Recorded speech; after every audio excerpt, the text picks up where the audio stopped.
जो बहुत चिंताजनक है क्योंकि ईडी, इनकम टैक्स, सीबीआई ये हमारी प्रीमियर एजेंसियां हैं। इनकी क्रेडिबिलिटी बनी रहनी चाहिए, हमारा मानना है। और इकोनॉमिक ऑफेंसेस के लिए बनी हैं, क्राइम के लिए बनी हैं। ये कमज़ोर होगी तो क्राइम बढ़ेगा, कमज़ोर होगी तो इकोनॉमिक ऑफेंसेस बढ़ेंगे। नुकसान किसको होगा? पूरे मुल्क को होगा, देश को होगा। कोई देशवासी नहीं चाहेगा कि आर्थिक अपराध बढ़े, आर्थिक अपराध बढ़े। कोई नहीं चाहेगा क्राइम बढ़े। इतनी ये एजेंसी हैं, इसलिए मैं बार बार कहता हूँ इनकी साख बनी रहे। 9 साल से जो साख घटाई है इनकी एनडीए गवर्नमेंट नेताओं ने, गृह मंत्रालय ने, गृह मंत्री ने, प्रधानमंत्री की देखरेख के अंदर, बहुत अनफॉर्चुनेट है, बहुत अनफॉर्चुनेट है। अभी पहले सुनते थे नीरव मोदी, विजय माल्या, वो कौन से चौकसी था, चौकसी, मेहुल चौकसी, ये बड़े बड़े नाम थे इकोनॉमिक ऑफिसर्स के अंदर। अब आप बता दीजिए उनके बाद नए नाम आए सामने कोई आपके? क्योंकि सबसे चंदा लिया जा रहा है। बड़े बड़े जो आर्थिक अपराधी है, बड़े बड़े जो इकोनॉमिक ऑफेंस करने वाले लोग हैं, उनसे जो बॉन्ड के माध्यम से जो शुरुआत हुई है, इलेक्टोरल बॉन्ड, वो लीगली करप्शन का जरिया बन गया है। उसके माध्यम से बड़े बड़े उद्योगपति हो, चाहे वो इकोनॉमिक ऑफेंस करने वाले लोग हों, कोई भी गिरफ्तार नहीं आ रहा। क्योंकि सबसे बॉन्ड के माध्यम से एक तरफ चंदा ले रही बीजेपी ले रही है। लीगल कर दिया है करप्शन को भी। ये खतरा है लोकतंत्र के लिए, खतरा लोकतंत्र के लिए। सुप्रीम कोर्ट में केस चल रहा है, कोई सुनवाई नहीं हो पा रही अभी तक भी। पेंडिंग क्यों है? पेंडिंग क्यों है वहाँ पर? मैं सुप्रीम कोर्ट से उम्मीद करूँगा कि उसको जल्दी सुनवाई करना चाहिए। फैसला करना उनका काम है। एक तरफा 90+ पैसा बीजेपी ले रही है। इसीलिए इकोनॉमिक ऑफेंस के जो क्राइम हैं वो दबते जा रहे हैं। उसकी जगह ले ली है ईडी ने पॉलिटिकल पर्सनैलिटीज़ को, नेताओं को तंग करने के लिए, ऊपर के दबाव से, बगैर मन के जाते वो लोग।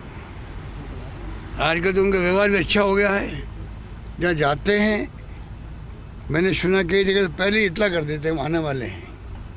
नंबर 1, जाते भी हैं आराम से, वहाँ पर कंफर्टेबल रहते हैं, वो भी रहते हैं, घर वालों को तंग नहीं करते हैं।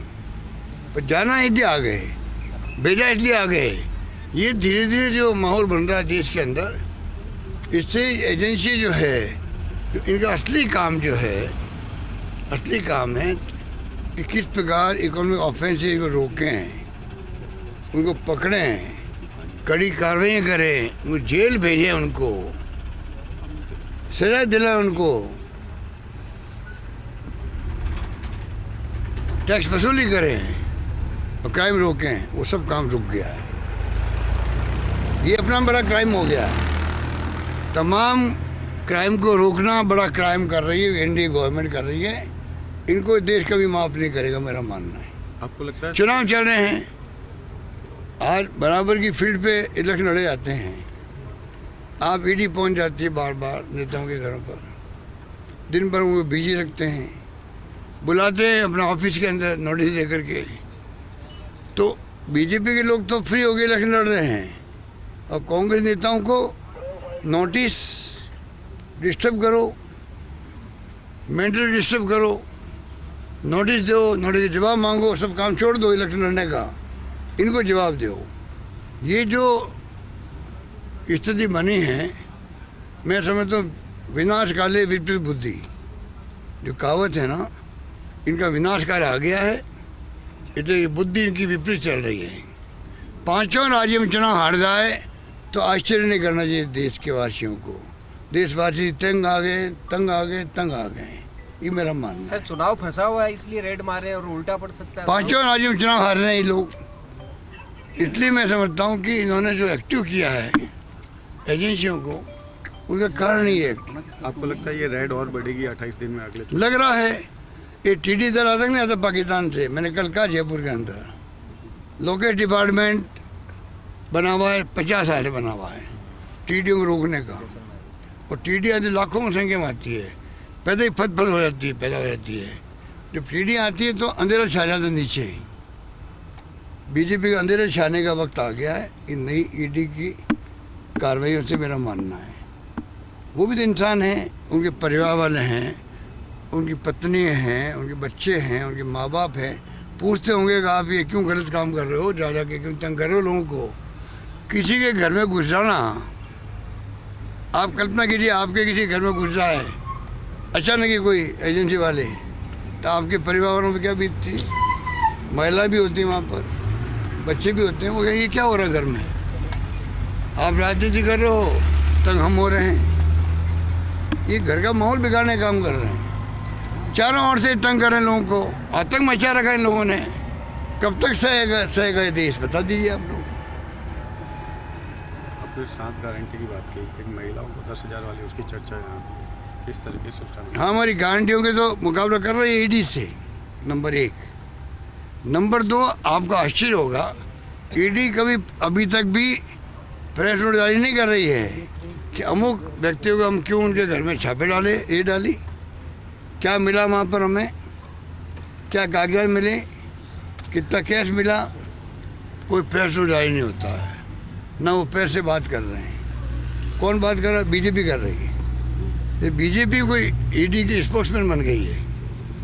अब कल्पना करो, बीजेपी स्पोक्समैन के रूप में काम कर रही है अभी, और राजस्थान में जब सफाई हो जाएगा, जिस प्रकार हमारे प्रदेश कांग्रेस अध्यक्ष गोविंद दोतासे जी के यहाँ पर बिना कोई कारण के, ना कोई मुकदमा उनके खिलाफ, ना कोई कंप्लेंट है। कोई कंप्लेंट झूठी कर दो और पहुँच जाओ। मेरे सन वैभव गहलोत, कोई केस है ही नहीं उनके खिलाफ। 10-15 साल पहले, 12 साल पहले वो किरीट सोमैया जी आरोप लगाते फिर रहे थे राजस्थान भर के अंदर। एक टैक्सी है, 15-20-25 टैक्सियों की कंपनी है उनकी खाली पर, और कुछ नहीं है। और जो होटल के मालिक का पार्टनर था इनका, कोई होटल की कंपनी ने क्या उनका शेयर मार्केट में लेन देन रहा हो तो वो जाने। मिस्टर वैभव गहलोत का क्या संबंध इससे? सिंपली नोटिस दे दिया, एक दिन पहले नोटिस आता है, नेक्स्ट डे आप हाजिर हो दिल्ली में ईडी के अंदर। ये जिस प्रकार से अप्रोच इनकी रखी है, पूरा देश देख रहा है, इनको माफ़ नहीं करेगा।